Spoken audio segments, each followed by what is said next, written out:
تعالى فاقرأوا ما تيسر منه وأقيموا الصلاة واركعوا مع الراكعين أتأمرون الناس بالبر وتنسون أنفسكم وأنتم تتلون الكتاب فلا تعقلون.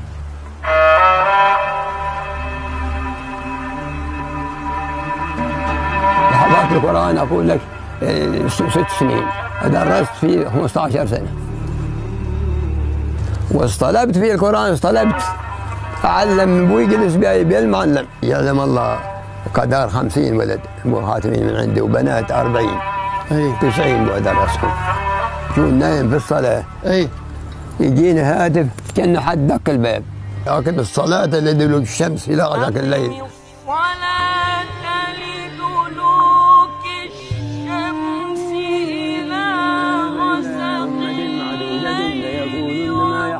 إلا يوم يأتيهم ليس مصروفا عنهم وحاق بهم ما كانوا به يستهزئون. ولئن أذقنا الإنسان منا رحمة ثم نزعناها منه إنه ليئوس كفور. ولئن أذقناه نعماء بعد ضراء.